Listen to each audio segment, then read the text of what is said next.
rename your Zoom name according to template, your media first and then your name. Kami menghimbau para peserta untuk mengubah namanya dengan format bila Anda jurnalis, media, kemudian nama. Okay. Alright. Ladies and gentlemen, Bapak Ibu sekalian, let's start our session with singing of Indonesia Raya. But before that, I'd like to extend my warm welcome to all participants and moderator, and also we have distinguished speaker today. Masya Allah, kita kedatangan pembicara yang luar biasa hari ini. Ada 6 orang tokoh yang tanpa dikenalkan pun kita semua sudah mengenal beliau, karena memang karyanya bertebar di mana-mana. Juga moderator kita, Pak Heru Susetyawati. Baik. Let's start with singing of Indonesia Raya.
Thank you. And before we start our session, let us pray to God.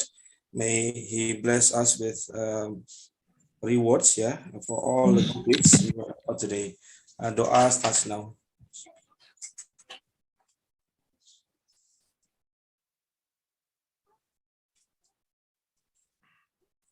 Okay, Bapak Ibu, ladies and gentlemen, the topic of today is a book discussion on the gross violation of human rights, the killing of 6 Habib Rizik Syihab guards.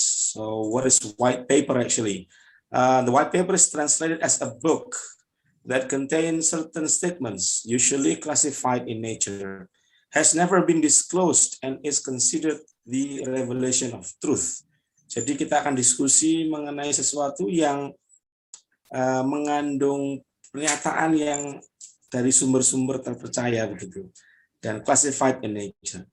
And also a white paper is basically an authoritative report or guide that addresses issues and explanation as rebuttal or refutation to the policy or the performance of certain institution. Okay, the writer of this book, we give them appreciation because it's not easy, yeah.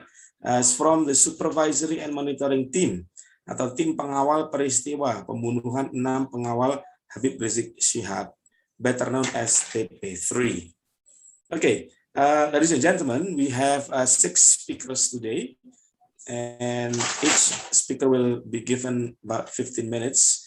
And at the end of the speech, we're gonna have Q&A for those who would like to post a question. Please do so in the chat by following the format. If you're a journalist, yeah, from the media and then your name, your true name. Okay, ladies and gentlemen, without further ado, I'd like to invite our special moderator today, Mr. Heru Susatyo Nuswanto, SHLLM, MSc PhD. He graduated from FHUI, S1, and then Masters of Law from Northwestern University, Chicago, USA, Magister from Ilmu Kesejahteraan Sosial, Social Welfare, Visit UI, and he got his PhD in Human Rights and Peace Studies, Mahidol University, Bangkok, Thailand, and he is a PhD researcher in victimology from Tilburg University, Netherlands. Further, he is also advocate and founder of LBH Paham. Brother Heru Susatyo, the stage is yours. Oke, terima kasih Pak Andi. Good afternoon everyone. Bismillahirrahmanirrahim. Assalamualaikum warahmatullahi wabarakatuh. Peace be upon all of us, insyaAllah. Siang untuk yang saya hormati, the Honorable Dr. Fadlizon, Honorable Kiai Haji Muhyiddin Junaidi, Honorable Dr. Husnul Mar'iyah, Honorable Dr. Abdullah Hamahwa, and also Dr. Ahmad Wiratman Adnan, and also Pak Marwan Batubara. And I also see my colleague from Malaysia, Mr. Azril Muhammad Amin from Center for Human Rights Advocacy, Research and Advocacy from Malaysia, from Kuala Lumpur. Thank you so much for Pak Azril for participate to this webinar. Actually, for today's program, according to, we have heard from Pak Amin. Our today's topic will be the TP3 Book Review or TP3. Tim pengawal. Actually, this group actually would like to disclose, to open the mystery between the killing, the extrajudicial killing, or the unlawful killing of the 6 Habib Rizik Sihab guards, which actually took place in kilometer 50 of Jalan Cikampek, Jalan Tol Cikampek, at kilometer 50 on 7 November 2020. 2020, actually almost 9 months ago, or perhaps 10 months ago, and there is no clear development whether the suspect, apakah tersangkanya sudah diproses atau tidak, karena sudah 10 bulan berlalu. Kunjung ada berita yang baik, apakah sudah ada tersangka yang kemudian diproses hukum oleh pihak kepolisian, kemudian pihak kejaksaan, di catatan yang sangat serius sampai sekarang. Jadi mengapa lahir buku ini? Karena ada ketidakpuasan, karena ada pertanyaan-pertanyaan yang sangat mendasar. Mengapa sampai sekarang belum tertangkap juga atau belum diproses hukum juga para tersangkanya? Ataukah sudah ada tersangka atau belum pun juga tidak jelas. Sementara pada saat bersamaan, at the same time, there are some suffering actually happened to the 6 families of the victims. Inside this book, there are some stories about the family of the victims, about how the victim actually coming from, sorry to say, from the lower class family, but they love the Habib actually unconditionally. That's why they are actually glad to guard Habib Rizik before and during the incident on 7 November 2020. And without further ado, because actually lack of time, we just started at 20 minutes past 2 p.m. and we have only around 2 hours for this webinar or this book launching. So I would like to invite Dr. Marwan Batubara as actually among the initiator, among the men behind the gun who actually created or initiated this book, this Buku Putih or the White Book. After that, I would like to invite Dr. Fadlizon, and then Dr. Kiai Haji Muhyiddin Junaidi, Ibu Dr. Husnul Mar'iyah, Dr. Abdullah Hamahwa, and also Pak Irawan Adnan. For Pak Marwan Batubara, the floor is yours for 10 minutes. Pada Pak Marwan dipersilakan untuk berbicara, memberikan kata pengantar, introduction untuk book launching ini, book review. Sebenarnya ini bukan book review yang pertama, sudah ada book review juga di dalam bahasa Indonesia. Sekarang untuk halayak yang lebih luas, international book review actually. Pak Marwan, the floor is yours for 10 minutes. Ya, terima kasih Pak Heru. Assalamualaikum warahmatullahi wabarakatuh. Good afternoon. Alhamdulillah alamin. Assalatu wassalamu ala asrofil anbiya'i wal mursalin wa ala alihi washabihi ajmain. Saya ingin mengucapkan terima kasih kepada para peserta webinar yang sebetulnya kami mengundang staf dari sekitar 50 kedutaan, kemudian wartawan, jurnalis yang tergabung di dalam JFCC, Jakarta Foreign Correspondent Club. Mungkin di klub tersebut ada sekitar 30-an wartawan, termasuk kantor berita.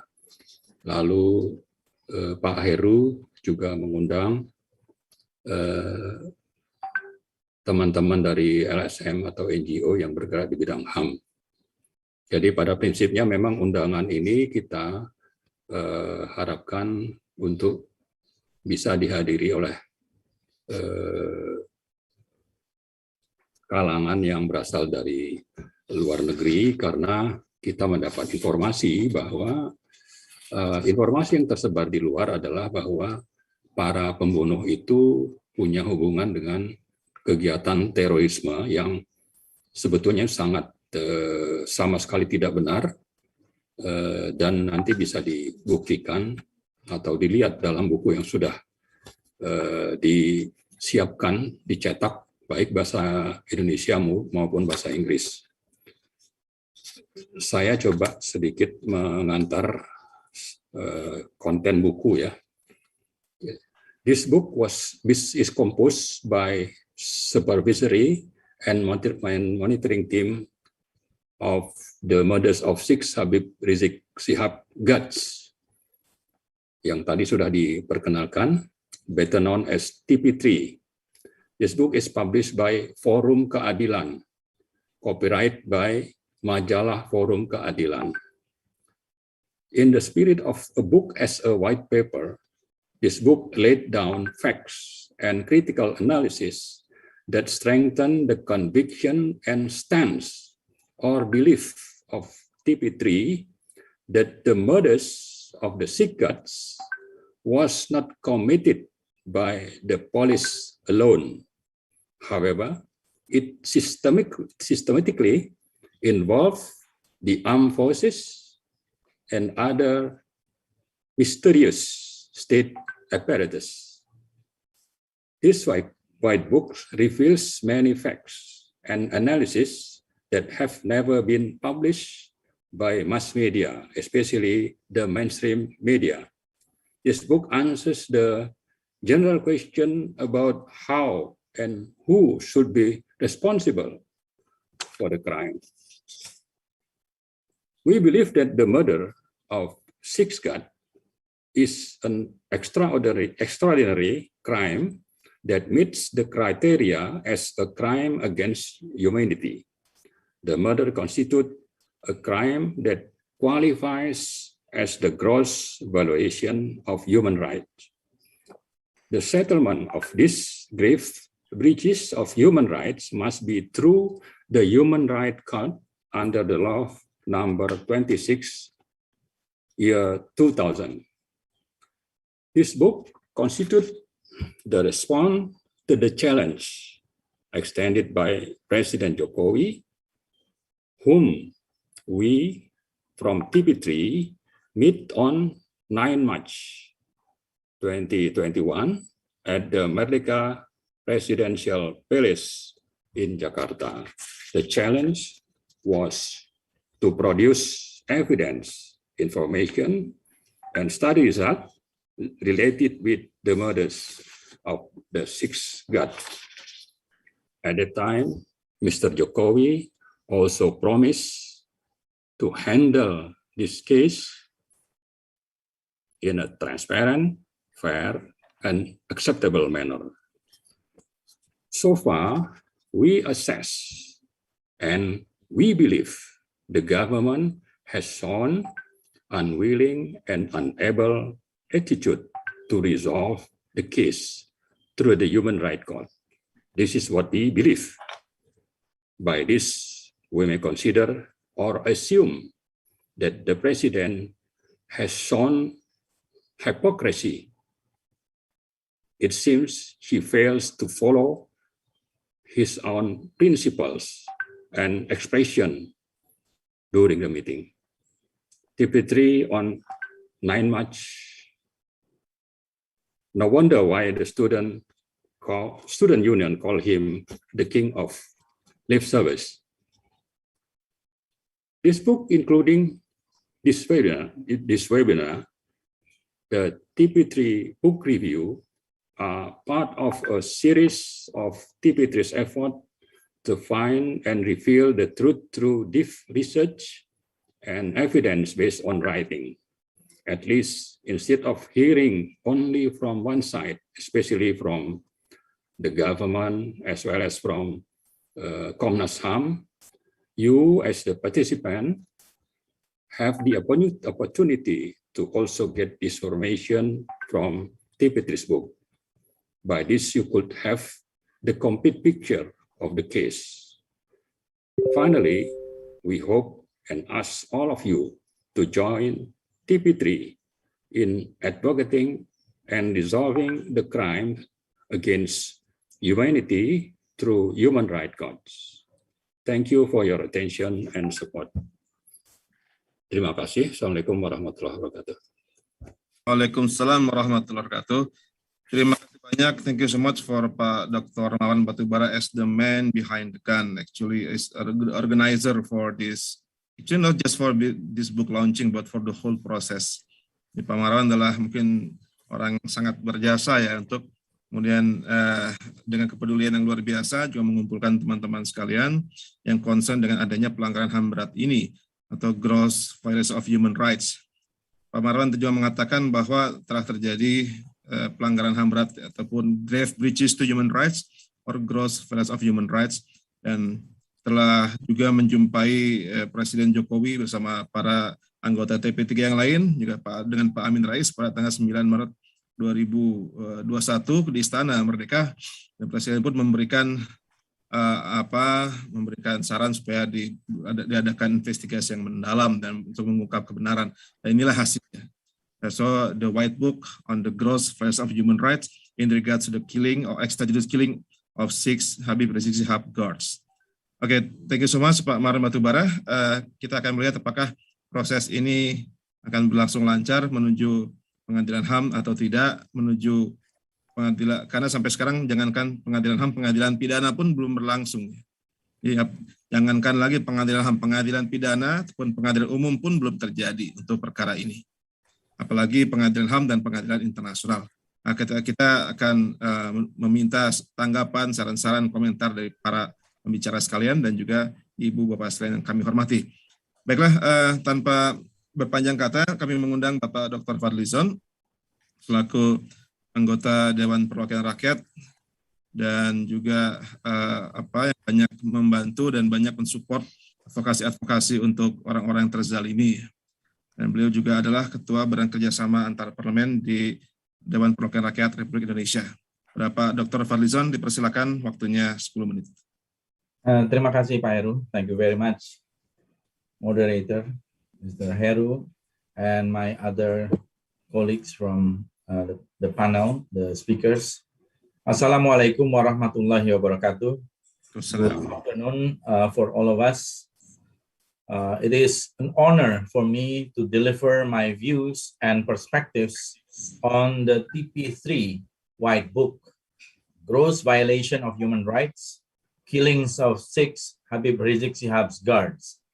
So I think this book is a testament to our effort on advancing civil participation to the human rights enforcement, as this is the fundamental principle of democracy, and in which the system guarantees the rights to assembly and association, freedom of opinions, freedom of expression, and most importantly, the rights to information for the citizen that demand accountability and transparency.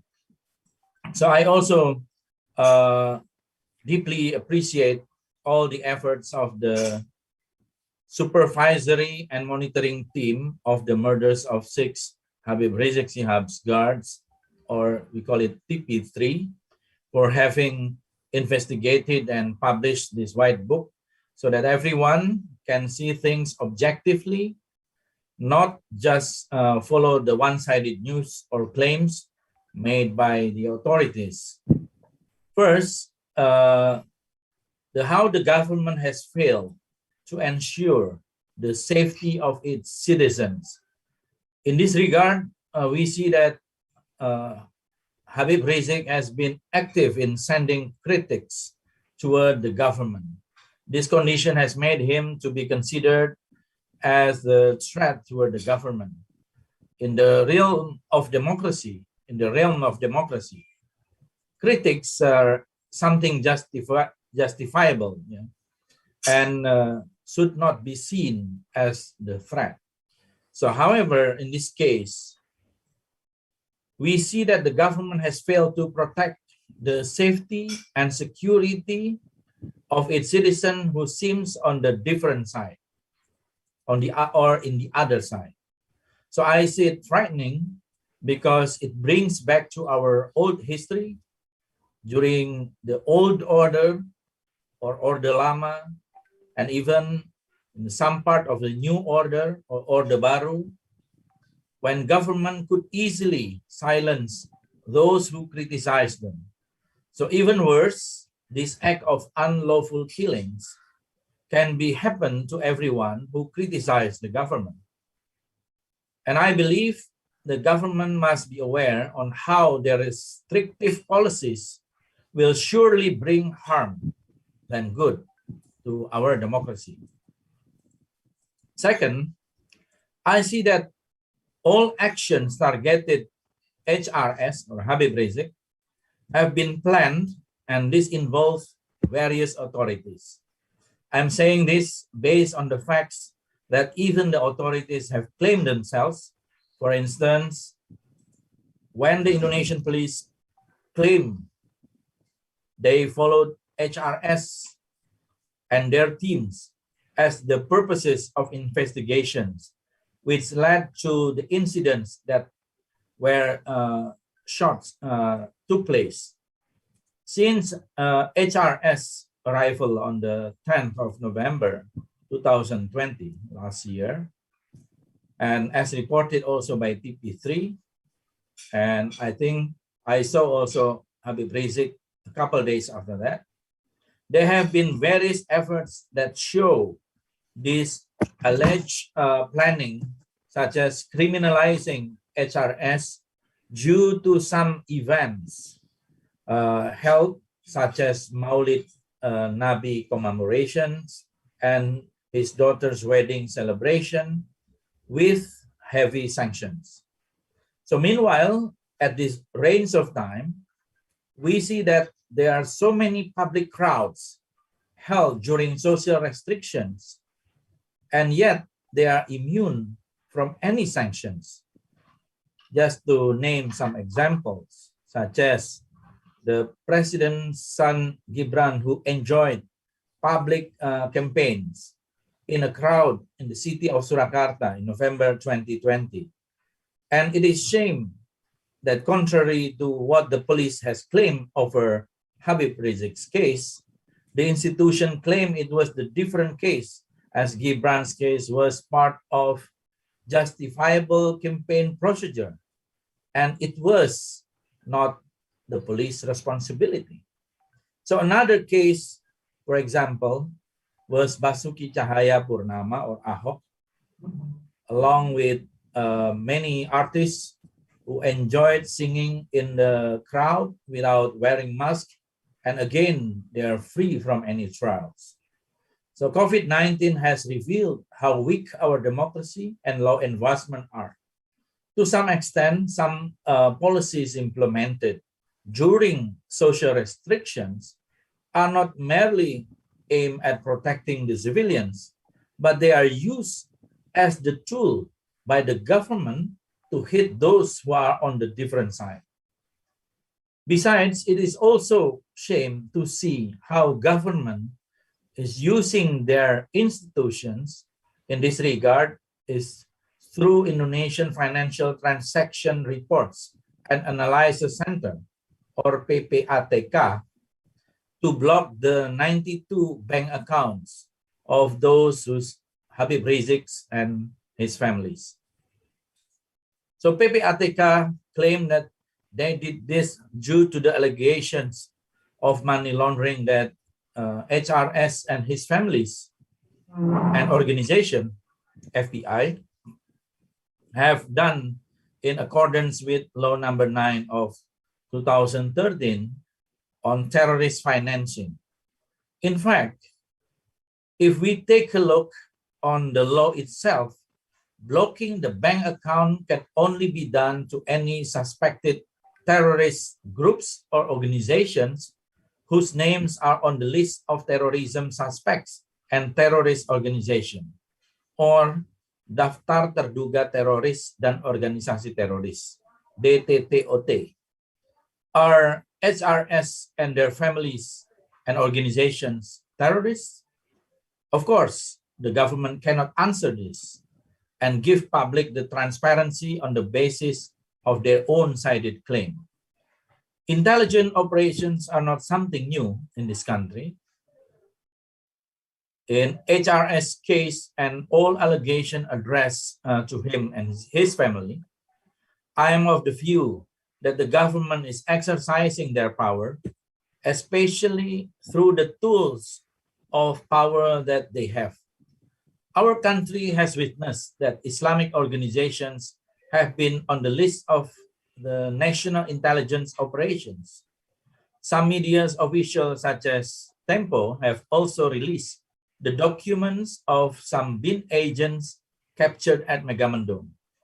On the TP3 White Book, there are also some reports about the evidence that intelligence operation against HRS and his families and organization are real, such as some reports from Kabinda DKI to Kabin and Wakabin on the situation pertaining to HRS arrival, including their analysis that the return of HRS has sparked sympathy and support from the various dakwah groups, in which the situation will potentially lead to the attack to the government policies that are double standard. On the one of the letters addressed to the Kabin, as I read in the TP3 white paper or white book, has also wrongly accused HRS for having intended to impeach the Indonesian national constitution and change it to the Islamic Ummah. This claim is indeed baseless. During the court, HRS consistently answered all questions related to Pancasila by his bold statement that HRS and his organization, FBI, has no intention whatsoever to replace Pancasila to other ideology because Pancasila itself represents the Islamic teaching and values, and it is the legacy of the Indonesian ulama. In contrast, have we ever tried to look at Papua on how there have been so many actions carried by some figures, such as Benny Wenda and other militant groups who kill people, attack public facilities, and even declare to independence, as well as raising their own flags. Yet they all enjoy the status quo. Even Benny Wenda, for example, was in exile, and our government cannot do anything to bring him back to Indonesia and being sentenced due to his actions. The government seems to be inconsistent in their law enforcement efforts, and this surely leads to a distrust from the people. So another thing that becomes my concerns is when some members of TNI overlap their duties by taking down the banners of HRS when they conduct such security patrols in Petamburan, Jakarta, under the command of Maijen Dudung Abdurrahman. And now he's promoted to be a 3-star general. It is also shame to see that he appeared in the press release of the killing of 6 HRS guards, while at the same time, he also urged to dissolve FBI. And in fact, none of these actions are TNI's responsibility. During the press conference, TNI and Indonesian police always claim that all sharp weapons belong to FBI members. And this goes on and on in all media, so that people are forced to believe in one-sided news, in which its validity is often questioned. FBI is not an armed organization, and they never been trained to attack people. Unlike police, who are always armed and be ready to attack at any time. So, as the time goes by, publics seem to forget all of this case. Komnas HAM, or the Human Rights Committee investigation, seems also to be powerless in a way they can ensure justice to be upheld. Their investigation seems also to be in line with the police investigation. If I may say that Komnas HAM's role is not significant, as they cannot portray the both sides' claim, facts and investigations, and their investigations simply strengthen the police claims. So now, without the rule of law, participation of society, independent courts, transparency, and justice, the promise of human rights may remain just that, a promise unfulfilled. Our government needs to step up its commitment to human rights. Critics should not be interpreted as threat. What the government must educate the citizen is that the realm of democracy, critics are the elements that will build the democracy, not to destroy it. Furthermore, at the national level, the efficiency, impartiality, and independence of the judiciary should be guaranteed and respected by all institutions and actors. Public trust and confidence in the judiciary are important for ensuring democracy to be respected by everyone. So I believe that inclusive democratic societies will build stronger communities when all individuals and groups, regardless the ability, gender, or identity, fully participate in human rights enforcement. They contribute to stronger governance for their nation. Terima kasih atas undangannya. Saya ucapkan juga selamat kepada penerbitan buku dalam bahasa Inggris, mudah-mudahan mendapatkan audiens yang lebih besar di dunia internasional. Wassalamualaikum warahmatullahi wabarakatuh.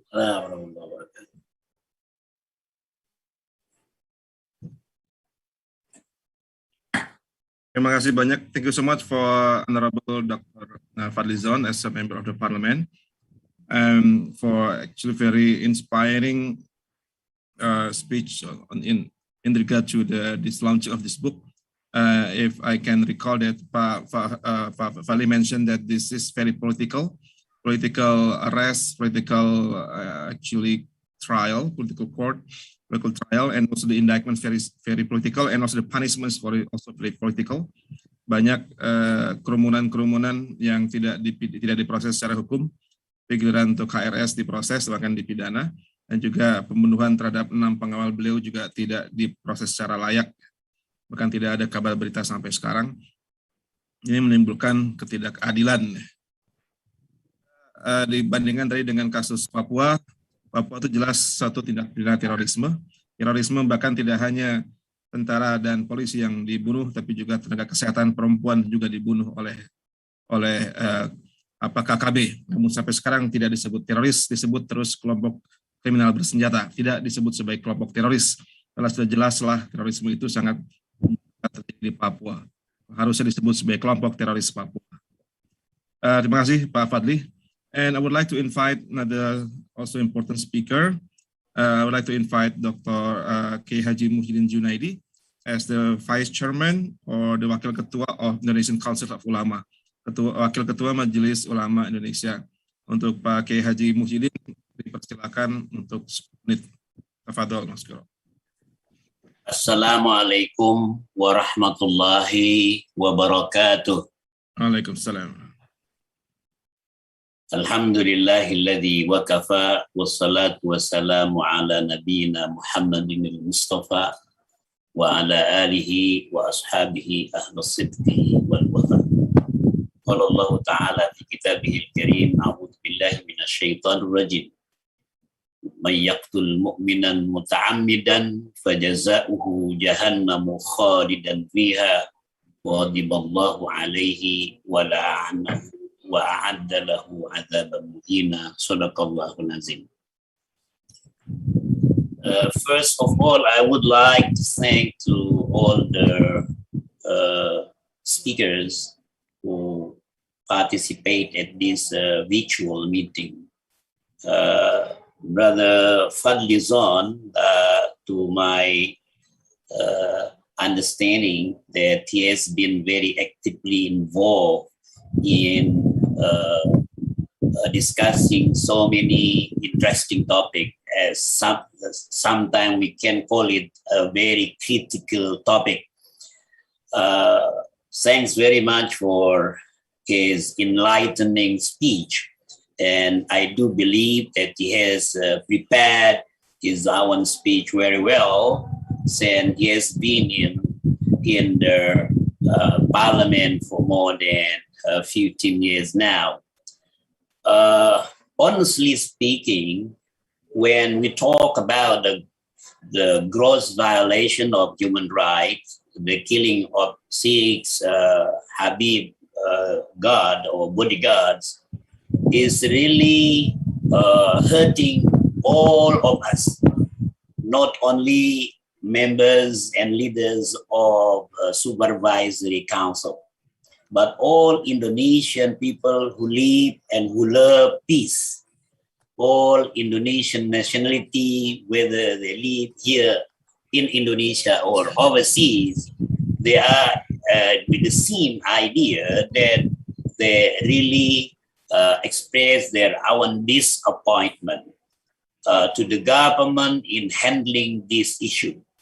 So you can imagine this gross violation, what we call is the killing of the innocent 6 guard of Habib Rizik, took place almost a year.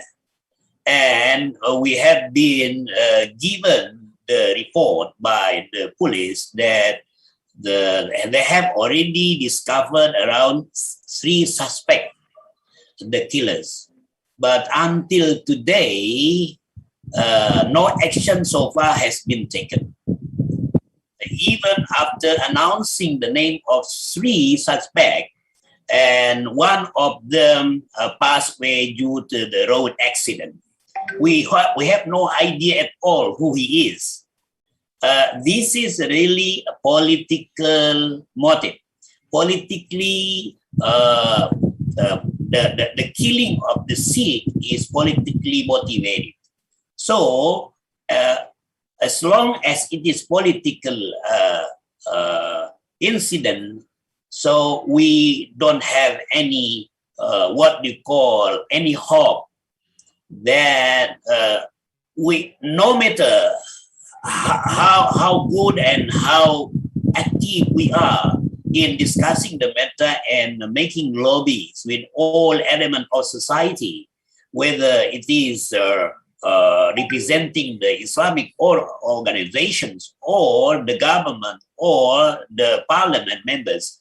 Yet it is very hard for us to put more pressure on the government to disclose the real suspect. We, on behalf of the Islamic organization, especially the Indonesian Ulama Council, of course, we have the same opinion with our supervisory council of the TP3. We have already made so many statements, and we have made so many demands, whether it is to the government or to other members of the society. But unfortunately, until today, the police still have no idea on how to answer our demand. And they pretend that as if they know nothing. They always try their best to find out apologistic reason behind this unlawful killing to the innocent guard of Mr. Habib Rizik Sihab. So once you look at from the Islamic point of view, the killing of innocent Muslim is considered from Islamic perspective as the great sin in the sight of Allah subhanahu wa ta'ala. Especially until today, there is no what they call official statement from the government, even the police, telling and explaining about the real motive behind the killing. They are always trying their best to fabricate the issue.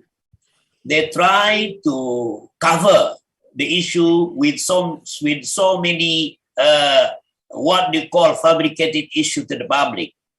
This is really a shame on the government. Whereas wherever we are invited to give speech in international forum, we always talk about the norms of democracy, and the real democracy has been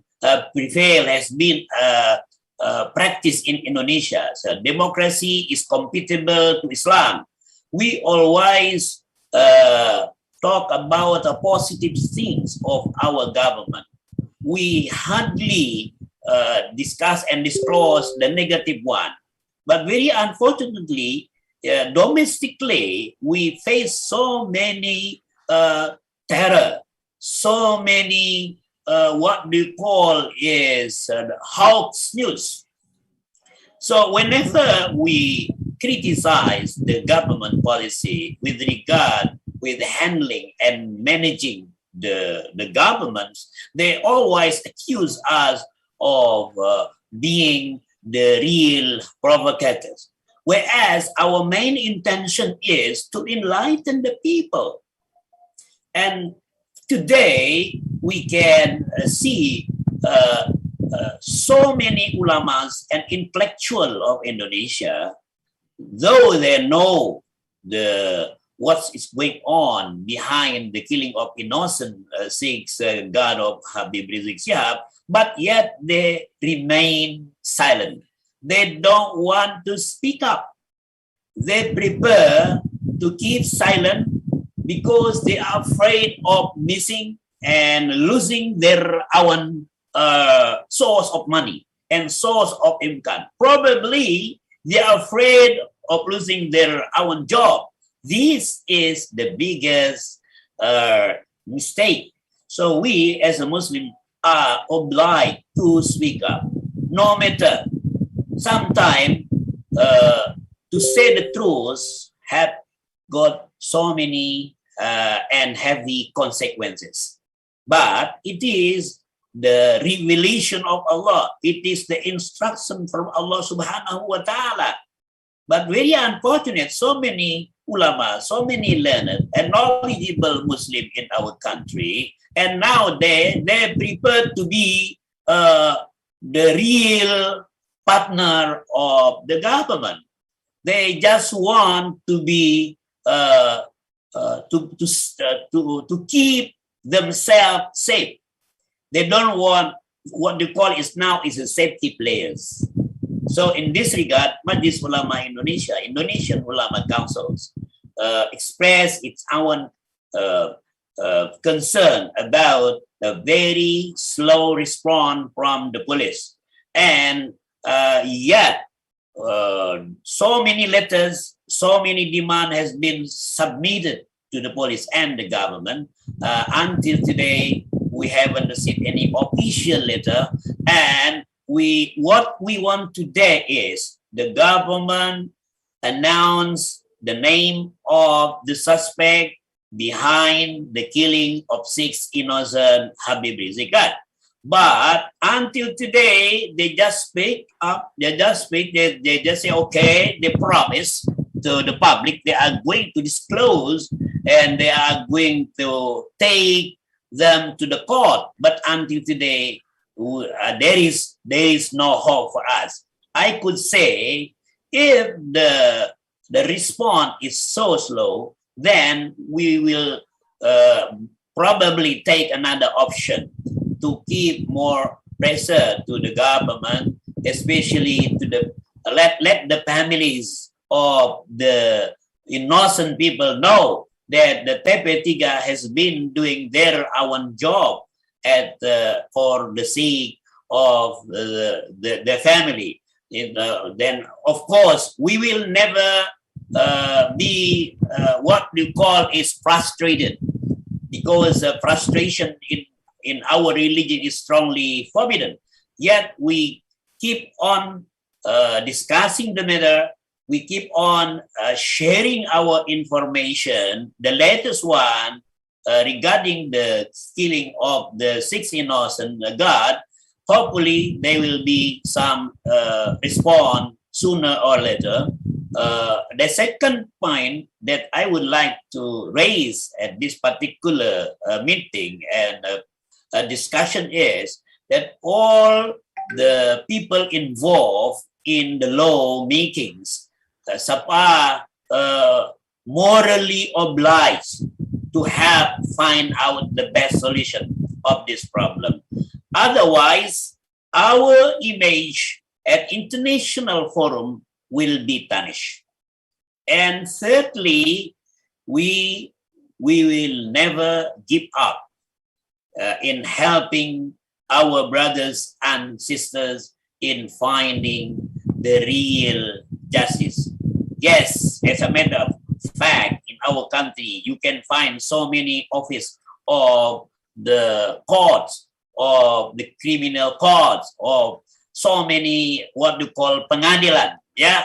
But it is very hard for us to find and to get the justice in real term. Once again, on behalf of myself and on behalf of Indonesian Ulama Council, we urge once again to the government not to play with this issue, because the more you try to keep yourself away from disclosing the issue, then the more dangerous it will be.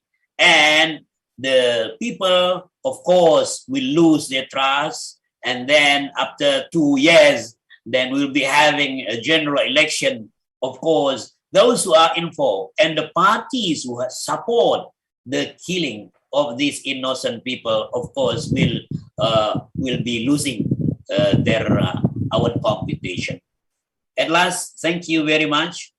Sekali lagi, saya terima kasih banyak, dan kita malu kalau sampai kasus ini tidak bisa diselesaikan, baik itu di tingkat pusat ataupun di tingkat daerah. Bagaimanapun akan merusak nama baik Indonesia di forum internasional.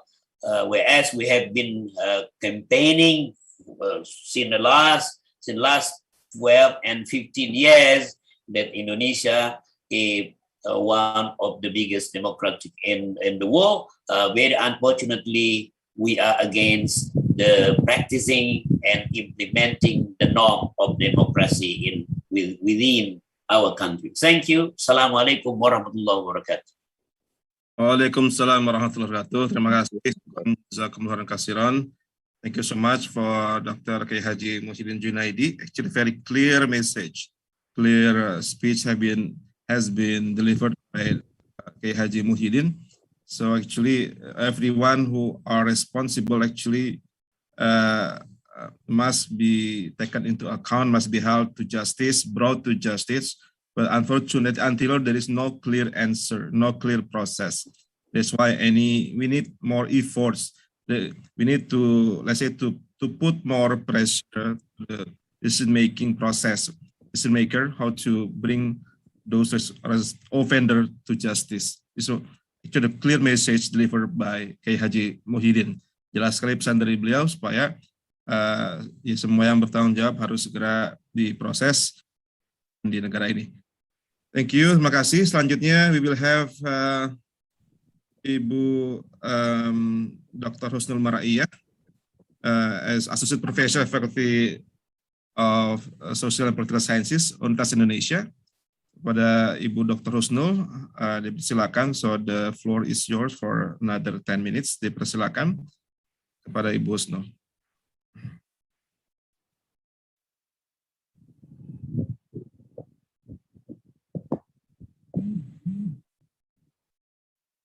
Bismillahirrahmanirrahim. Assalamualaikum warahmatullahi wabarakatuh.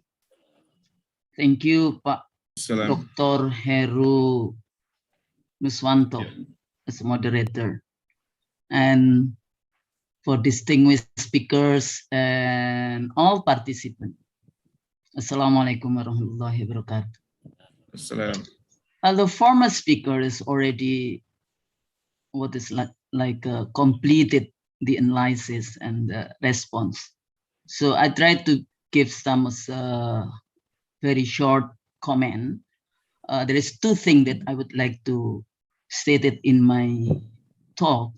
The first thing is this book, actually, the translation from the Indonesian version, and this is the English version. Actually, in Indonesian version is more dramatic because it's a lot of picture. And when you read with all this picture, make you very sad and make you very angry. However, this translation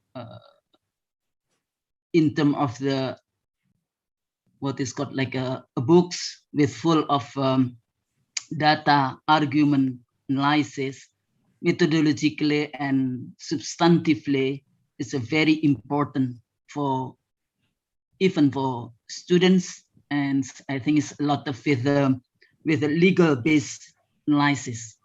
Even though, you know, this is what I would like to give some of a comment in terms of so what and what can I and we do after we already produce this book.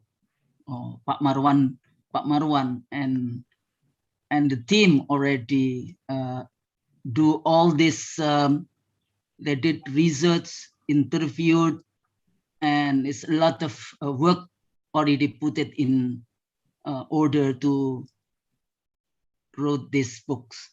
The second thing, you know, the background of this book, you know, the political condition of this book is related. Actually, it's not only just in this book. They call it like the chronology prior to the killing, prior to the shooting. Actually, they shoot. They not only just a killing. They shoot the the unlawful killing, you know, in kilometer 50, and prior to that is related to Habib Rizik Shihab.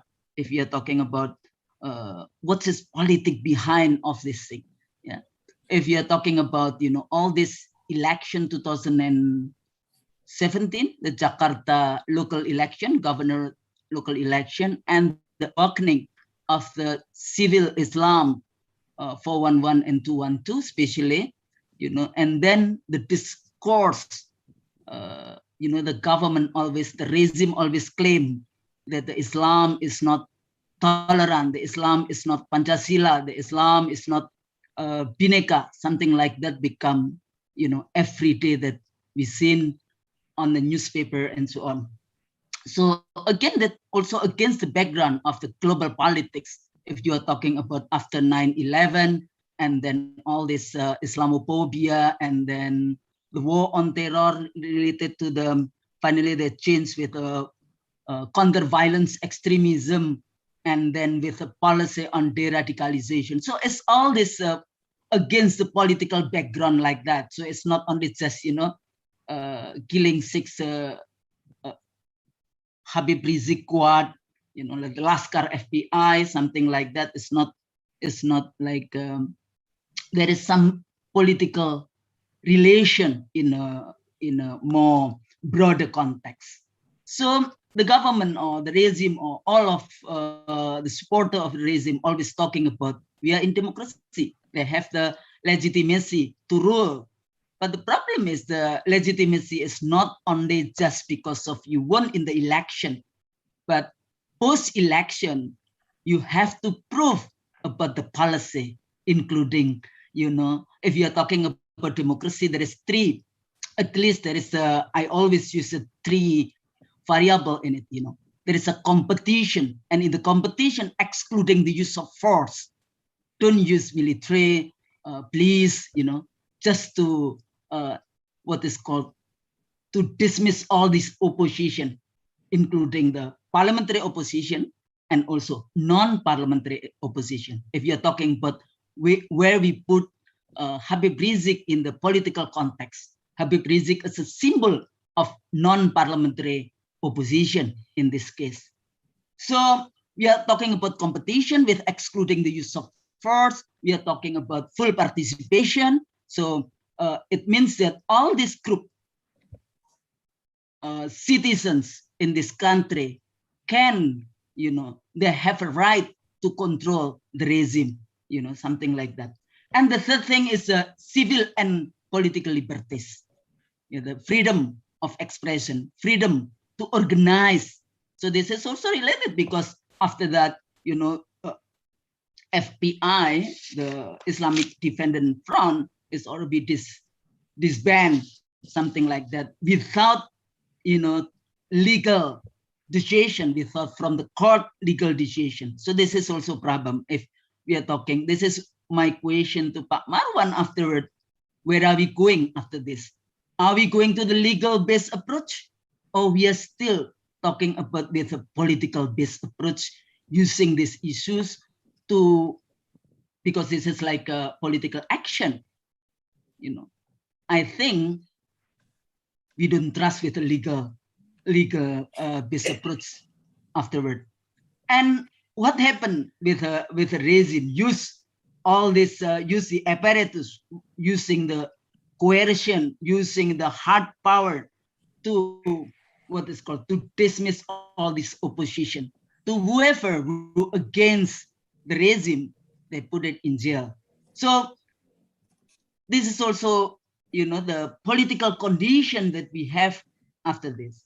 Even though, the regime claimed to have legitimacy to the election, and the policies to protect the people is already failed. So if you're talking about, 6 people, but if you're talking about the citizens, the people who were killed, it's not only just 6 HRS Habib Rizik Squad. We have a problem also during 2019 election because more than 700 election workers were died, and we don't know what happened until now, and there is no condolences from the government who won in the election. And then also the tragedy 21 and 21st and 22nd of May 2019 in Bawaslu. There were like 10 people who were shot during that tragedy. So, and also 500 were in detention. So it's a lot of actually from one issues to another issues to another issues. So we have a problem whether our democracy is still on the track or our democracy is already some international scholars stated that democracy in Indonesia is already like regress or in danger. But for myself, I think the democracy is already tends to be the authoritarian now. It's not in democracy. So what can I do and what can we do? You know, we need, you know, if you are talking about why it seems the government is more, or the government or the regime is feel like it seems they're happy. They're happy with all this situation, whether this is part of by design or not by design. You know, if they are happy with all this condition, because why? Interlocking to maintain the power in 2024. You know, for the power struggle in 2024, it seemed that the regime is more protective to the group who are considered to, between quote, non-Muslim, or considered to, between quote, new communism or whatever, rather than to the majority of the people of Indonesia, the Muslim group. So that it seems like that. What's going on with all this situation? You know, the issues of ulama put it in jail, ulama were killed, ustad were killed, and of course there is some ulama who are also pro with the regime. So this is also that we have our problem at this moment. So to conclude with all this situation, if the government, you know, like the government should not produce conflict. They are the arbitrator of all this situation. It's supposed to be like that. But for power tends to corrupt, and absolute power corrupt absolutely. This one is not really absolute power, but already corrupt in terms of the justice, what the people feel. So if you talk about the credibility of the regime, if they don't do anything and they feel happy with the situation, I think the low trust, you know, of the government, I think that we have a problem on this. And the second thing, do you think this is not part, if the government just feel happy, this is not part of the state terrorism? They're always talking about behind all this is terrorists, but you're talking about non-state terrorism. And what about state terrorism? Because they use coercion, they use apparatus, yeah, to ransacking the opposition, between quote, something like that. So if this is like a political action, so we have to solve with the politics also. You know, like what Habib Rizik actually already proposed about revolusi akhlak. If Habib Rizik also already stated that one, but there was no response for the regime, yeah, response from the regime. So again, you know, leadership is very important. So this is opportunity for us, you know, to fight about the justice, to fight to get justice, and as a fighters, like justice fighters, you know, if you're as an activist, you have to have two things, yakin and sabar. So Pak Marwan, congratulations and all this group. This is very important, and we have to explain more to all the world. But the problem with the global politics, there is some still international or global hegemony of the power, and usually it's not what is called like a positive way in terms of the Islamic group preferences. So, but I think we still have God, we have yakin and sabar, inshallah. Nasrul minallah wa fatarib wa basiril mu'minin. Wassalamualaikum warahmatullahi wabarakatuh. Waalaikumsalam. Assalamualaikum warahmatullahi wabarakatuh. Terima kasih banyak. Thank you so much for Ibu Profesor Husnul Maraiyah from Faculty of Social and Political Sciences, TAS Indonesia. Actually, I got the main point that I like to stress from Ibu Husnul speech that actually Husnul asked to Pak Marwan as chairman of this team, where are we going now? Where will you go after this? Do we trust legal approach, or we must render to political approach? So are we going out after this? A very critical question, I think, very critical question, because we have seen that this is totally more political rather than the justice process. So instead of legal approach, I think, or we think political approach must also be taken into account. And other things to be addressed that Ibu Husnul mentioned the state terrorism or terorisme negara. Jangan pernah selalu mengatakan terorisme hanya berasal dari aktor-aktor non-negara. Ada kalanya negara juga menjadi teroris. Mungkin kalau kita tidak sebut negara Indonesia, kita sebut negara Myanmar teroris bagi orang Rohingya, negara Kamboja zaman Pol Pot teroris bagi rakyatnya sendiri, negara di Serbia zamannya Milosevic juga membantai rakyatnya sendiri dan sebagainya. So state terrorism is not a myth, it's actually Indonesia. I have no idea Indonesia. No idea. But perhaps Pak Abdullah can answer this, because next speaker will be Pak Abdullah Hehamahua. So thank you, Ibu Husnul, for this inspiring speech. And we would like to invite Pak Dr. Abdullah Hehamahua for the next speaker. Because Pak Abdullah actually among also the main initiator of this book, of this team, and Pak Abdullah also the team leader, and Pak Abdullah also meet with all the victims and the families inside the kampung-kampung around Jakarta area. So Pak Abdullah, story about the victims and their families. Pak Abdullah, the floor is yours for 10 minutes. Thank you, Mr. Moderator. Assalamualaikum warahmatullahi wabarakatuh. First one, I to remind all of us that the incident at kilometer 50 in Tol Jakarta Cikampek last year cannot we see as the incident itself, but it is just one phenomenon from the politics scenario in Indonesia. Other side, I will inform you that the matter of 6 HRS guards was a collaboration of rotten politician and black oligarch or businessmen, all of whom supported the Jokowi regime. This is a fact. As Professor Husnul Maria talked us just now, that in the 2015, when Jakarta election, theoretically, we must say that Ahok must be win. Why?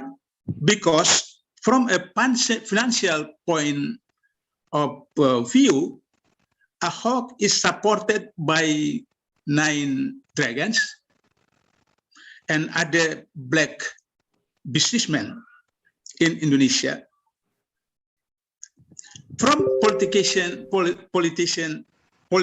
perspective, Ahok is supported by the president, all of cabinet, and 95% of political party in Indonesia, including Islamic Party, which we know as PPP, P3. In fact, what happened in 2015, Ahok lost and Anies Baswedan win. Why? Because HRS and 212 peoples go down to the Jakarta masjid, mosque, and musalla, and super active give the campaign. The defeat in the Jakarta governor election resulted in Jokowi coalition losing hundreds of trillions of rupees, especially when Anies Baswedan came as a governor. He canceled the Tanjung Priok reclamation project, in which tens of trillions of rupees had already been invested of coalition of Ahok. With that background, the Jokowi coalition is looking for a way to corner, to troublesome, even to kill HRS and his supporters. Let's say it started with a slanderous chat, as if HRS had done it with the Indonesian woman. Actually, we know that law enforcement officer, especially for police, cannot took HRS in jail. However, the collaboration of the authorities didn't stop slanderous HRS, so that HRS had to move to Mecca.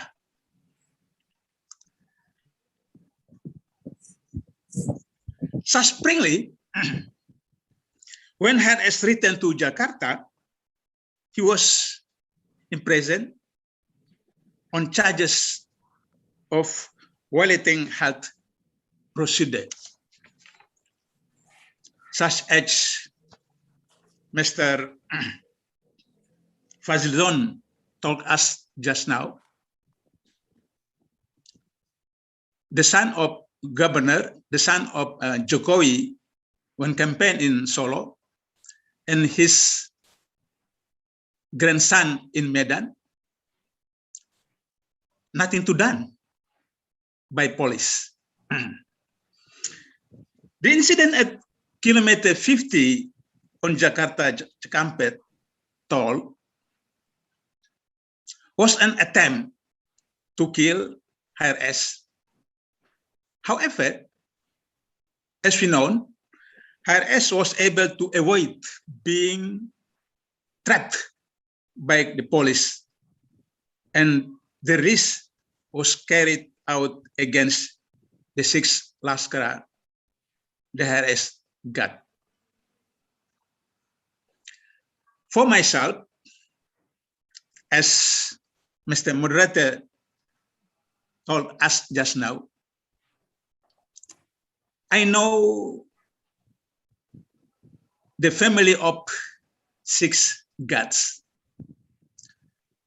By myself, they are special men, the special Muslim. That's why I can tell us they are shuhada. In conclusion, the murder of HRS bodyguard or guard is a legal murder that has been politicized for almost a year. It is not clear who they respect, the suspect of the murder, while HRS and the assistants were immediately arrested, tried, and imprisoned. So for this moment, I want to tell us that Indonesian people and the international humanities world,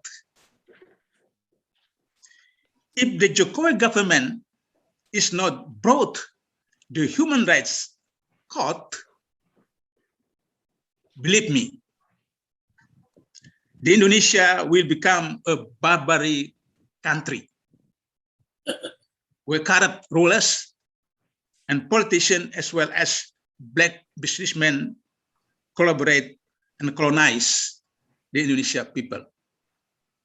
That's why I think this moment is very urgent for us. Lastly, as the chairman of TP3 and Brother Marwan Batwara as secretary, even he is the backbone of TP3, plus Brother Ahmad Wirawan Adnan as special lawyer in TP3. I want to thanks for all of you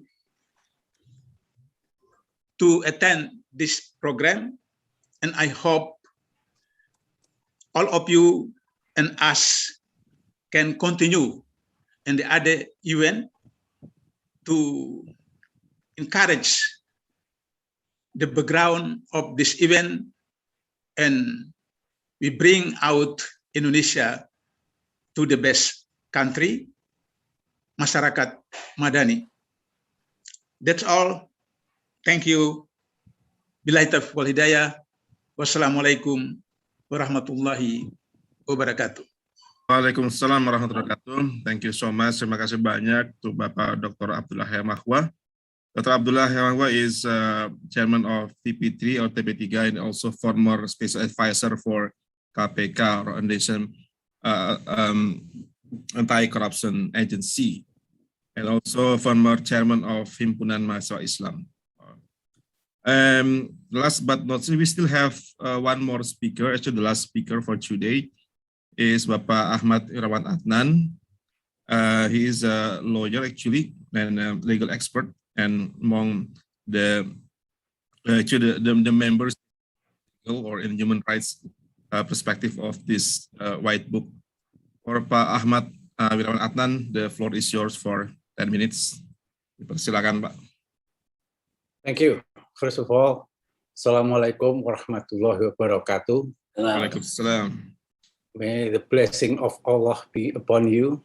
Greeting everyone. May peace be upon you. I just have a little bit of a criticism to Pak Moderator here. For Pak Moderator addressing Pak Marwan as the man behind the gun.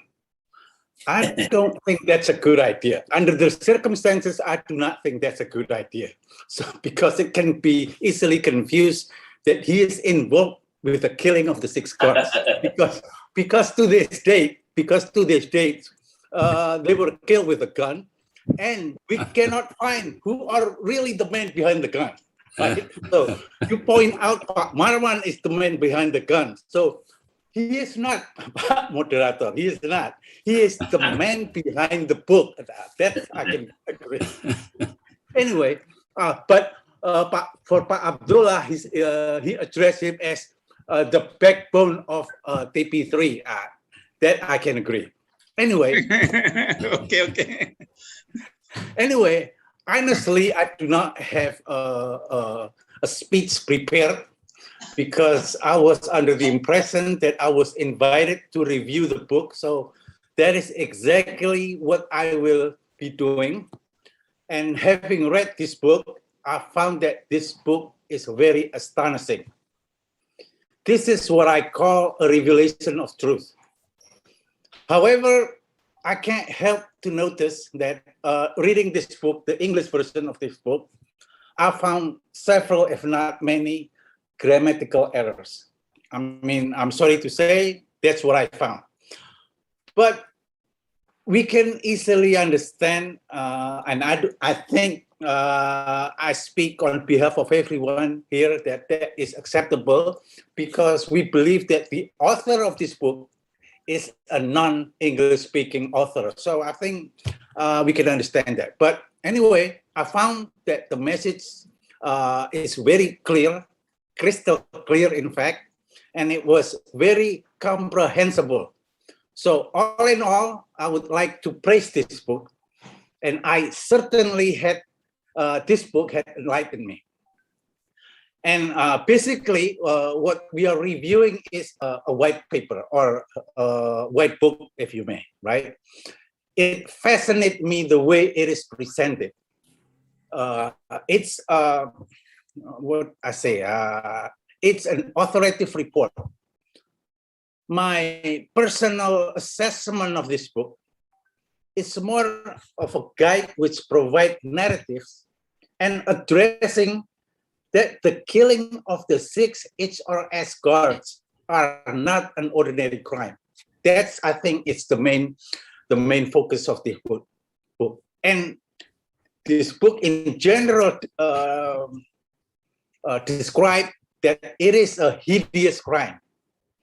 I guess in one simple sentence, I would like to say that reading this book, we will understand that the crime qualify as a crime against humanity. Like most speakers have pointed out it, because it qualify as a gross, qualify as a crime against humanity, so it is a gross violation of human rights. Although the authority or those who are in or currently in power wants all of us to believe that the killing were committed in self-defense. That's what they want us to believe.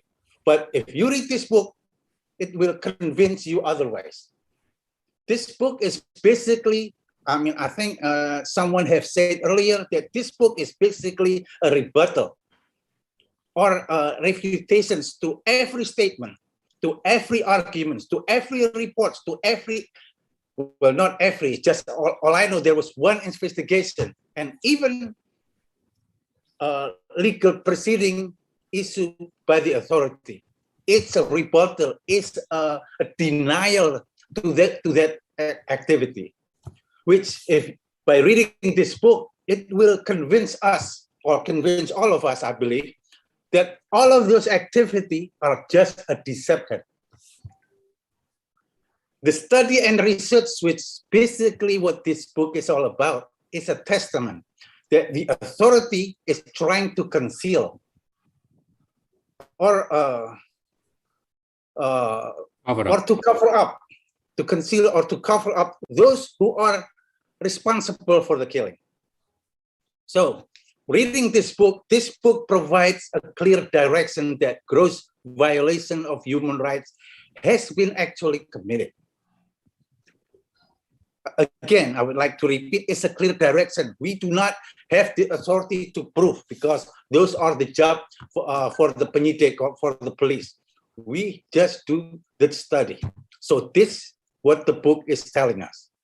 All the informations and studies, I found it to be very authentic and originals, if you may, which I believe, I mean, I think previous speakers have said this before, has never been published before. It is presented in such a manner that this book, this white book, it can easily be used as the basis for our Komnas HAM, our National Commission on Human Rights, to immediately conduct a pro-justice investigation, which is really a mandatory investigation that never been done before by the Commission.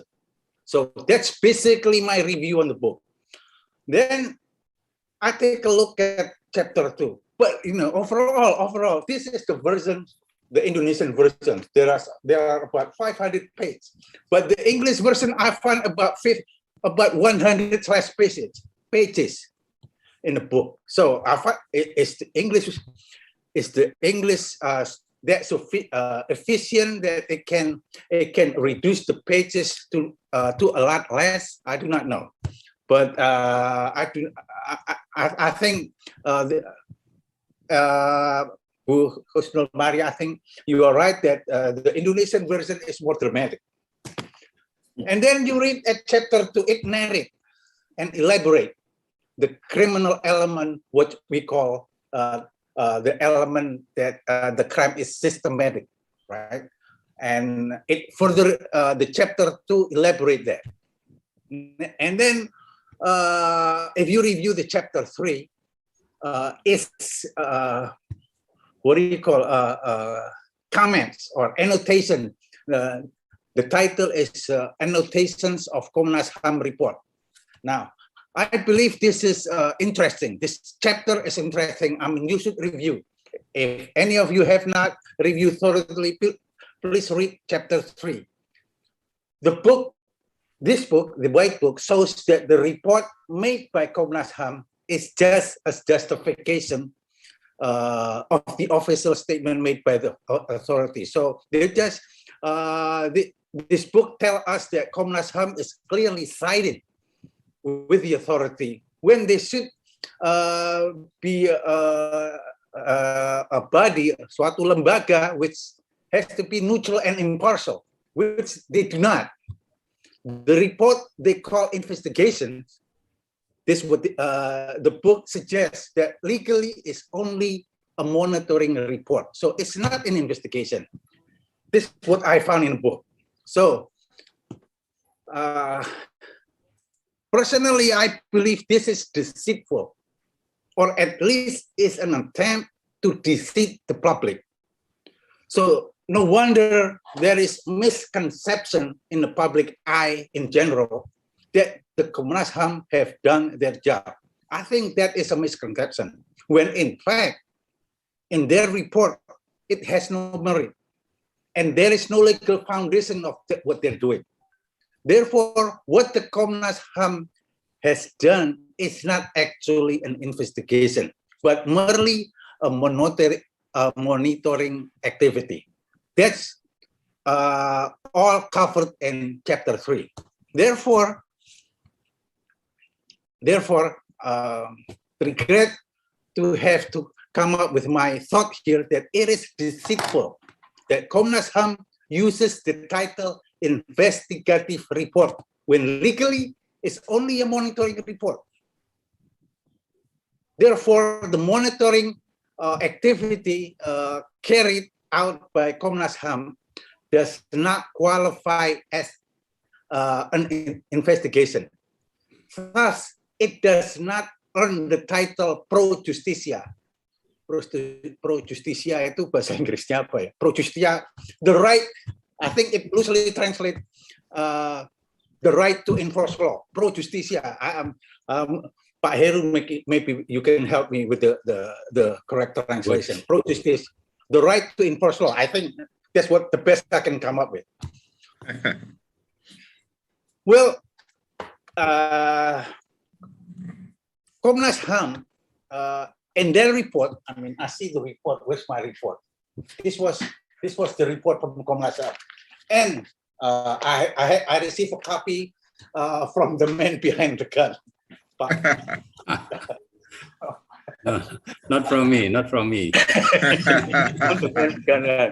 He said that he received it officially, right, Pak Marwan? He said that he received officially from the office of Pak Mahfud. In that report, they did not invoke law number 26 year 2000, but they invoked law number 39 instead, which this book suggests it was intentional. It's intentional. It was deliberate. Why? Why was it intentional? Why do I believe that it was deliberate? So to avoid the path of leading to human rights court. That is what this book suggests. This is the analysis of this book. Now, moving on to chapter 4, we will see the analysis and the legal opinion of this book. But basically, it concluded that the killings are systematic, involving not just the police, but state apparatus, mysteriously state apparatus. That's what they did not point out anyone who is a real person or a real institution who is responsible, but the book only described a state apparatus. But it does describe the element that there is an element of command responsibility which require and to qualify to meet the element of systematic. In this chapter 4, it also invoked Article 42 of the law, I mean, the law number 26, and confirming that Komnas HAM still need to conduct investigation based on law number 26, 2000. The involvement of Jakarta Territorial Military also was cited by in this chapter, Pagdam Jaya. Their involvement, it was said in the book that they have no legal standing to be present in their activity. So this further indicate that the killing were systematic. The claim that they are in possession of legal weapons, the firearms and sharp weapon, is preposterous. That's what this book is trying to tell us, because there is no proof, no fingerprint was ever found on a weapon. The book confirmed. This book confirmed that it's a fabricated evidence. It's a fabricated physical evidence, and the book also concluded that about the killing, which they claim it was a self-defense. Again, which they claim it was self-defense. The book is telling us that is one big lie, because there was no witness. Only the killer themselves are the witness to this crime. Their testimony, or when they are trying to testify to exonerate themselves. See, this is universally unacceptable for someone who is being accused to be the killer or to be the offender, or testifying against themselves to exonerate themselves. This is universally unacceptable and not recognized as the rule of law. If anything, it is against the law of any country. Even for undemocratic country, they do not practice law that way. What is fascinating is the recommendations that when proceeding through human right court, they should involve the member of the civil society in the proceedings, because the law facilitates, the law number 26 facilitate, introduce what they call ad hoc investigator, ad hoc prosecutor, and ad hoc judges, with the possibility that TP3 and the man behind the gun can participate in the justice system.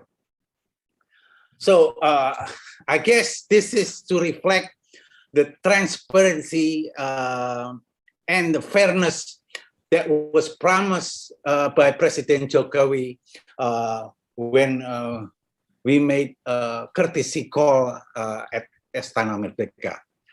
I guess I have exceeded my time, Pak Heru. I'm sorry, 5 minutes, but I appreciate the time. Wassalamualaikum warahmatullahi wabarakatuh.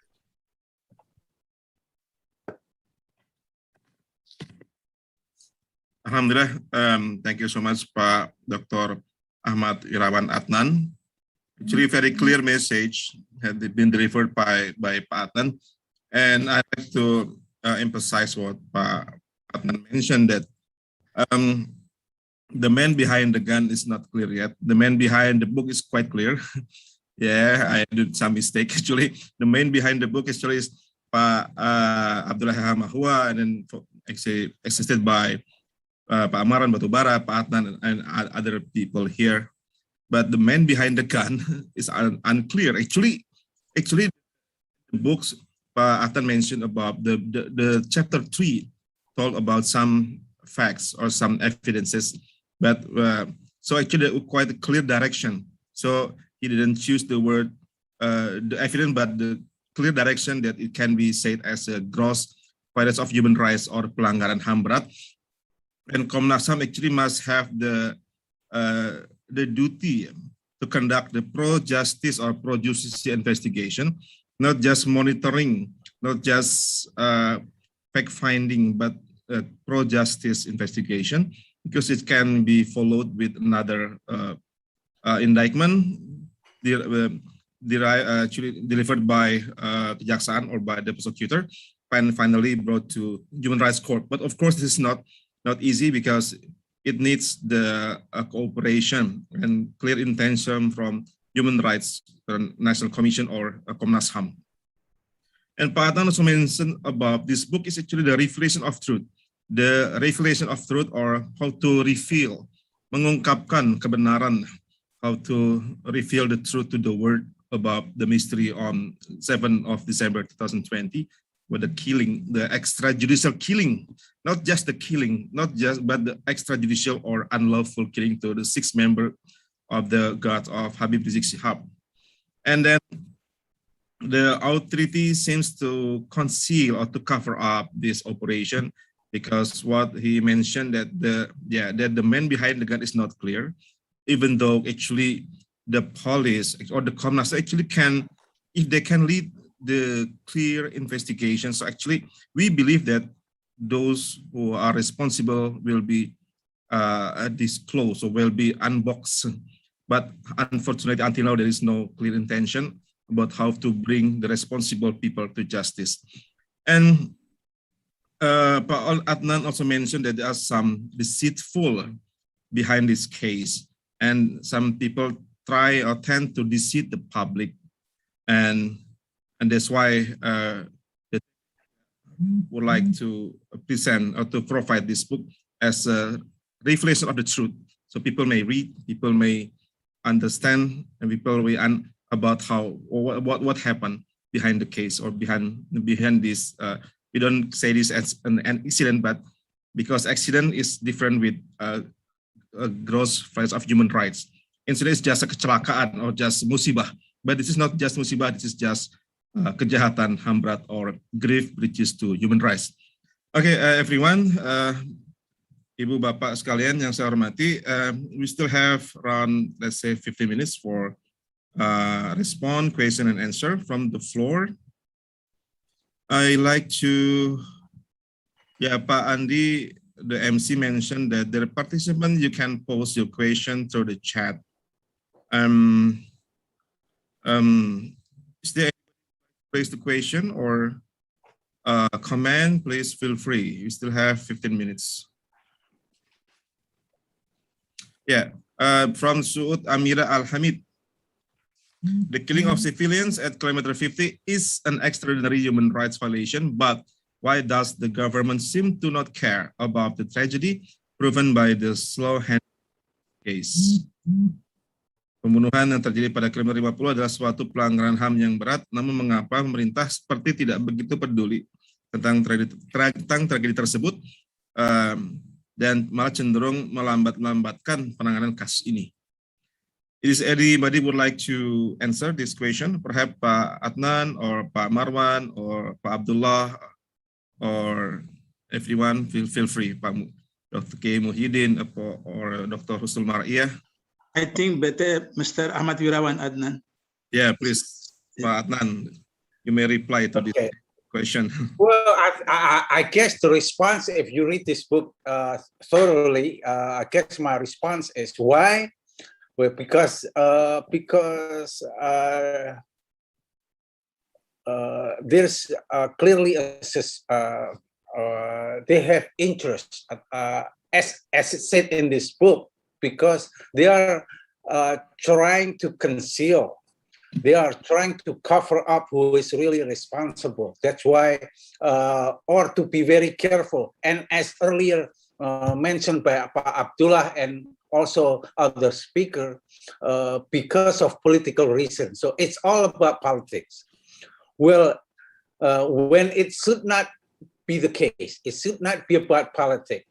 From my perspective, this is clearly about the law. This is, I mean, it's a simple deal.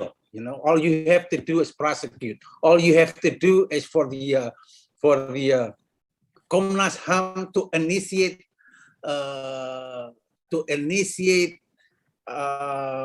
investigation based on law number 26. They have to invoke that law. They have to invoke that law in order to bring those people responsible for the killing to justice. So why? Because as we know here, Komnas HAM did not initiate the mandatory investigation. That is my response. Thank you, Pak Moderator. Thank you, Pak Adnan. Quite clear is the answer. Another I question. think Yes, Pak Marwan. Yeah. I can add to that what Mr. Wirawan already mentioned. We suspect, or I can say we believe, that since the government involved in the crime, then of course they will not proceed to reveal the case until the court. So as Mr. Adnan already mentioned, they just try to cover up the case so that finally people will forget the case and the mastermind will still alive and will do another political agenda, especially if we are talking about they call it Islamist or they call it radical, but actually we believe that this is the intention of the government, not to reveal the case, and that's why I already mentioned why we call the president is hypocrite. Yeah, because he just mentioned this, but actually what he means is the other way around. Thank you. Thank you, Pak Marwan Batubara. Is there any other comments or questions? Please feel free to raise your hand or type or write to the chat. Silakan bagi Ibu Bapak yang ingin bertanya bisa bisa mengacungkan tangan melalui emoticon pun reaction di bagian bawah Zoom atau langsung melalui diketik di bagian chat. Or perhaps before other people ask, I would like to Pak Abdullah dan juga Pak Marwan, in regard to Ibu Husnul Mar'iyah question, where are we going after this? Mau kemana setelah ini? Where are we going? Perhaps Pak Abdullah or Pak Marwan bisa menjawab, where are we going after this? Mau kemana setelah ini? Instead of legal action, is there another political approach, let's say? The first one, we try to socialize this book either in Indonesian people or international people, especially for whom they concern about the human rights. The second one, you know that this problem is a political mission to cover by the law approaching. So that's why I always said some times ago that HRS may be free in jail or prison until 2005, until the press close, and either Jokowi or another person from this coalition is president, a new president, because this is a problem serious. That's why it is. I think it is the moral action, because sometimes I think either the many iblis in the Indonesia or they trust people, the true people, not speak, not talk to the either another people or the government. So that's why if we refer to Ibrahim case, I think The first one, we just try to give our commitment for Indonesian people, to human rights people, and let's for the people how they result their possession in the political possession or the economic possession or the human rights possession or the other possession. Just I conclude that we just try socialize this book. After that, we give for or let for people try through this moment. I think like that. Maybe Kiai Muhyiddin. Thank you, Abdullah. From my point of view, that the struggle is not yet over. So we must uphold our principle of istiqamah. That now we have to disseminate information to the international community and our Indonesian community that we don't trust anymore with the government. So with that, a very clear point. So there is no negotiation. So if the government keeps silent and does not want to hear our voice, then also we say openly to the public, no, we don't trust the government anymore.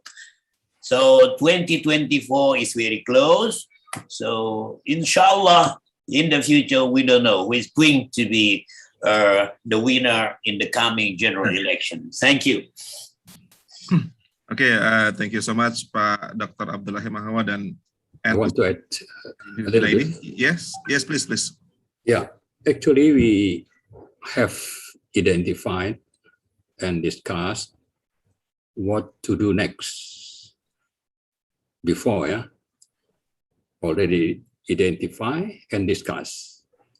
But we, I think, before that, need to consolidate, because it is talking about work, maybe money, maybe time. So I hope TP3 can consolidate itself or themselves how to follow up matters that we already identified and discussed before. Thank you. Okay, thank you so much, Pak Marwan Batubara. So actually, yeah, I do agree with Pak Muhyiddin that this is not final yet. There are many things to go and many things to do for the next, how to create, just to reveal the truth, reveal the justice, need more process, actually, both local, national, international, as well as regional efforts. There is actually another question from the floor. I saw a question from Pak Robi Kuma just at the chat. He asked that Indonesia, for cases involving the police, the perpetrators are always the executor in the field, but never touch the instructor or the boss or the man behind the gun, the giver. Those who order this never touch. Only, let's say, only the kacung, only the field officer, not the man behind the gun. And specifically for this case, how do you get those who give orders to be prosecuted, so that this can be an example and improve the bad image of law enforcement in Indonesia? Actually, very good question. How do you get those who give orders to be prosecuted? And actually, this is not the job of us. Actually, the job of the legal apparatus, right, from aparat penegak hukum. But I believe that TP3 have assisted the aparatur penegak hukum how to find those who are responsible or all vendors or the violators. But I will let the TP3 to answer this question. Perhaps Pak Adnan or other. I can take this question. Yeah, please. If you read the last chapter of this book, there is recommendations. Okay, one of the recommendations, and I think it's the only recommendations provided and it's narrated in a book, it is clearly suggested or recommended that Komnas HAM, to bring those responsible to justice, Komnas HAM should initiate, and we all as a member of the society should encourage Komnas HAM to initiate the mandatory investigations invoking law number 26 year 2000, not law number 39. If they do that, we will get closer to justice. That's what this book suggests. Thank you. Yeah, actually quite a clear answer from Pak Adnan that actually the bola or the ball is in Komnas HAM. And Komnas is under the president actually, because they have the responsibility, have the rights to find the truth, to create a fact-finding team and to investigate according to the law number 26 2000, or to create let's say tim penyidik pelanggaran HAM berat. Penyidik pelanggaran HAM berat is belong to Komnas HAM. So this book suggests that the government or the president must give instruction to Komnas HAM to create this kind of investigation in order to reveal the truth and the justice, and then brought the evidences to the prosecutor and the create and or follow it up by send the evidence to Human Rights Court or Pengadilan HAM. Thank you, Pak Adnan. Any other answer from the floor, from the speaker, or question from the floor? We still have 10 minutes left until 6:15. Sorry, 4:15.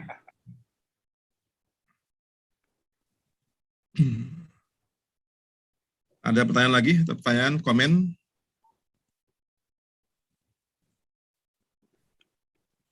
Silakan.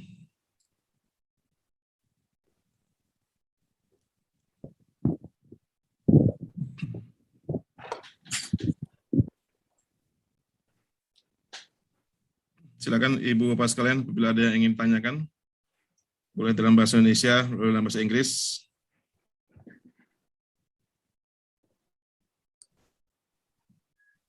Masih ada tambahan dari para pembicara? Oh, saya juga ada Pak Budi Bawadi. Pak Budi barangkali dari pelajar doktoral di UIK Bogor. Ada yang mau ditanyakan barangkali?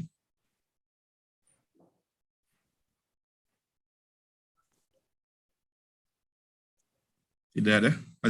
Silakan Pak Budi, masih di mute Pak Budi. Well, yeah, please Pak Budi. Short answer only. Yeah, and now in our country, democracies die. Just that. Yeah, democracy is die. Yeah. Yes. Yeah. Even though people still believe that Indonesia is the third largest democratic countries in the world after India, USA, and then yes, we are the third, because China is not considered as democratic countries. But yes, democratic is die. It's not just for this case, because what Ibu Husnul Mariah mentioned, that too many political indictment, political stigma, those who are addressed called as radical or terrorist, actually it's not really a radical, not really a terrorist, but because they come from different group of people or political opponents. So like today is 1 Oktober every year, actually before during Orde Baru, or we celebrate this as the Hari Kesaktian Pancasila, and yesterday we celebrate as Hari G30 PKI. And I still remember when I was a child, when I was in SD and elementary school or junior high school, I always come with my friends, go to the theater to watch the movie Pemberontakan G30, but not any longer. There is so the peringatan Hari Kesaktian Pancasila is not really sacred any longer, and so I'm worried that people will gradually forget about 1 October or with 13th of September. And on the other hand, the term radical or the label of radical or terrorist actually addressed to specific people who are actually not really terrorists, but not really extremists, but because they are different or they always critique to the current government or the current regime. Oh, Ibu Husnul, perhaps do you have any other words for this? May I ask some? Yeah, just Silakan Bu Husnul. yeah, I Heru. think the problem is because Indonesia is the third biggest, we call it, the after 2004 election, Indonesia is the third biggest democratic country in the world. However, the problem with Indonesia is we are considered as the most populous Muslim country in the world.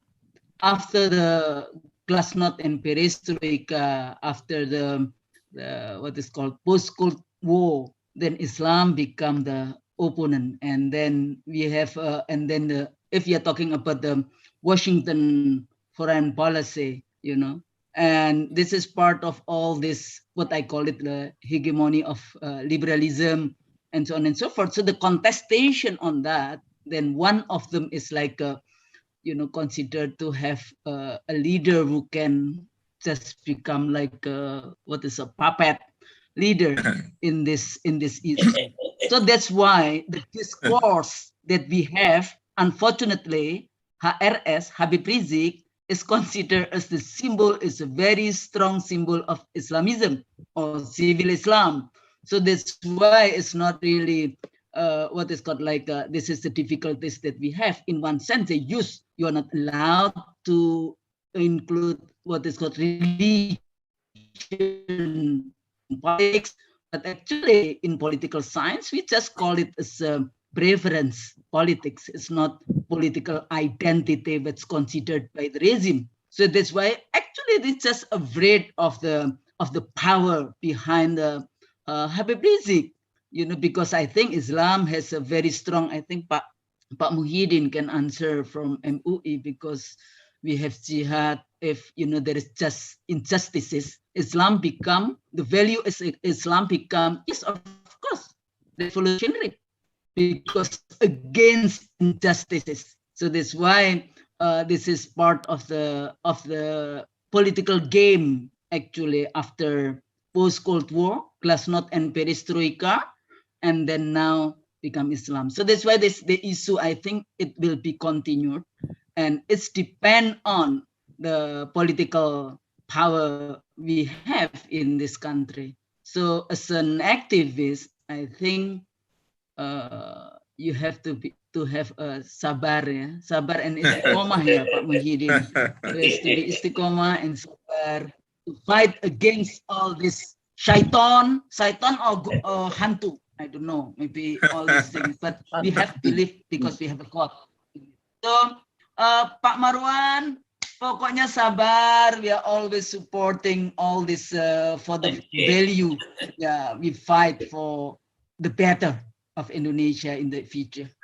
Amin, inshallah. Yeah, I want to question Please, Bapak Marwan. Prof. Husnul, yeah. Prof. Husnul already questioned TV3. What the next to do? On the other hand, I think we TV3 need advice from you. What is, what are the actions that we need to do so that we can combine what we already identified, we already discussed, with the one that you will suggest to us? Then I think first of all, Yeah. we have to have scenario. What Okay. what actually you would like to achieve? The legal base, the political approach, the legal base approach, the political approach, and also the what I call it like a values, need, interest based approach. So it's not only just one, with the legal based approach. And I think we knows very well. I have been in the court also. I don't believe in all this court, because I have like 3 years that we have to be in a court, in a police interrogation, and so on and so forth. So this is a problem of our court in Indonesia. It's a very corrupted institution. So, but at the same time, Pak siapa tadi yang lawyernya, Pak Ahmad Wirawan. Yes. I think still, there is some scenario in legal-based approach, there is scenario in political approach, and also there is scenario in dialogue.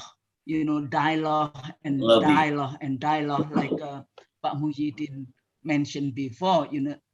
I understand, by translating this information to the more global audience, we hope that there is some, that some people will understand what's going on. But unfortunately, what I call it, the global politics is not for with Islamic activism. So this is also, but istiqomah, sabar, and yakin. So mixed scenario, Pak Marwan. At least Yeah. 3. And also I forgot, because actually when I give a talk during the Indonesian version, I also mentioned about the women perspective.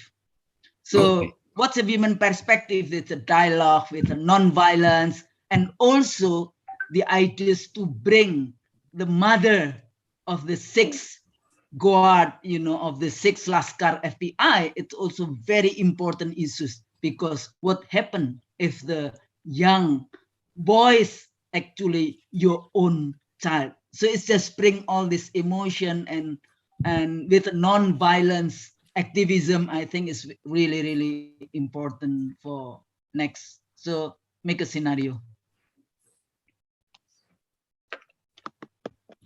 Okay, thank you so much, Ibu Dr. Husnul Mar. Actually, very quite clear answer, and also plan that instead of sabar, of course, sabar is we need sabar, of course. This is because what we face now is actually not just legal regime but also political But regime. sabar doesn't mean you're just Stay inside sleep, our house.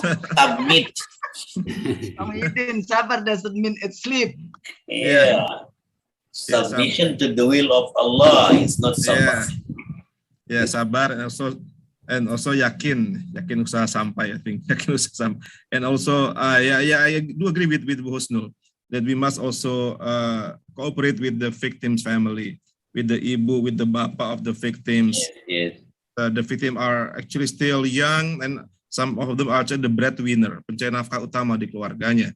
They earn only 1 million a month, or even less than 1 million a month. Yes. 500,000 a month actually is not enough, but they are the breadwinner of the family. Then now they were killed because of the men behind the gun, whoever they are, and there is no legal responsibility from the state or from the police. Actually, they must get compensation or restitution from the state or from the offender. Unfortunately, there is no court until now. Okay, I also read from the chat, good idea, suggestion made by Pak Fuad. He mentioned that perlu dibuat roadmap untuk menggaungkan masalah ini ke dunia internasional. Zoominar ini sebagai pemanasan untuk internasional, untuk seminar selanjutnya. Undang badan-badan HAM internasional dalam pertemuan berikut. It's a good idea. I think I do agree for this. And Pak Marwan, Pak Azril from Malaysia told me before he left, because he has another actually appointment after Ashar, and actually he proposed to bring this case to Human Rights Council, not Human Rights Court, but Human Rights Council in Geneva, because Indonesia is a member state party of ICCPR, and there is Human Rights Council, and we have our responsibility to send the regular report to Human Rights Council, and we as a people, as a citizen, can also initiate or can send the report, submit the report to Human Rights Council as an alternative of state report. And next year there will be a UPR, or Universal Periodic Review. Every 4 years, every state, the member state of the UN are actually reviewed by the Human Rights Council in the UN in Geneva, and Indonesia turn will be next year, 2022. Setiap 4 tahun sekali negara-negara anggota PBB itu direview laporan HAM-nya, dan tahun depan adalah jatah Indonesia. dan laporan dari LSM bisa diberikan sebagai alternatif selain laporan dari negara. Dan jadwalnya adalah bulan Maret tahun 2022. Sehingga apabila warga masyarakat ingin mengajukan laporan tentang HAM versi masyarakat itu dimungkinkan, tentu bagian yang sah, yang legal, bukan tidak bertentangan dengan hukum, bahkan dijamin oleh hukum internasional karena kita juga adalah negara anggota PBB. Jadi semua ikhtiar bisa dilakukan, legal approach, political approach, or social approach, everything actually is possible. So instead of yakin and sabar, but also the strong effort politically and also socially. Thank you so much. Okay, everyone, can we conclude this Zoominar, or is there another question or comment before we conclude?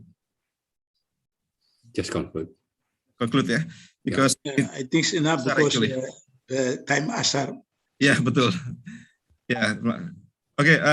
Thank you so much for all the speakers, for Ibu Dr. Sumaria, for Kiai Haji Muhyiddin Zunaidi, for Pak Dr. Abdullah Mahwa, for Bapak Dr. Fadlizon, for also Bapak Ahmad Wirawan Adnan, Pak Maran Batubara. Hopefully this Zoominar, webinar, or whatever of the book launch or the book review of this will open the opportunity to bring this case to justice, both nationally, regionally, and internationally. And we do hope that people will understand more, not just simply call this case as the act of terrorism. Maran mentioned that perhaps other people think that this is the act of terrorism. So we don't need to take care because they are terrorists. How come they are terrorists if they cannot have the chance to defend themselves because all of them were killed on 7 December 2020? Gimana bisa mereka tidak punya kesempatan buat membela diri karena mereka sudah dibunuh semuanya. Tidak ada saksi yang tersedia kecuali mereka yang telah membunuh, dan ini satu bentuk ketidakadilan, unlawful killing dan extrajudicial killing. Oke, semoga Allah SWT, Tuhan Yang Maha Esa, memberkahi ikhtiar ini. So hopefully God bless of all us and actually facilitate us to bring this case to justice, both in Indonesia or overseas. Dan terima kasih banyak atas perhatian Ibu Bapak sekalian. Mohon maaf lahir batin Pak kami sebagai moderator, dan kami kembalikan kepada pembawa acara. Terima kasih. Wassalamualaikum warahmatullahi wabarakatuh. Thank you all. Jazakallah khair, especially for our prominent speakers, all speakers, and also our moderator. Very strong point and fruitful discussion, I think. Hopefully, what we call it, the jihad, the effort to reveal the adil, the justice continue on. So this is not a sprint, this is a marathon, I think. Thank you all, and thank you all. Should we have a photo session? Yeah, why not? Okay, please, camera on, please.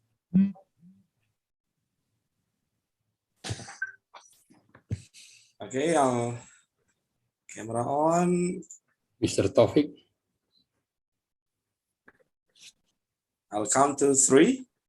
Oke. Ya, Mas Andi sudah masuk. Bentar, Wan.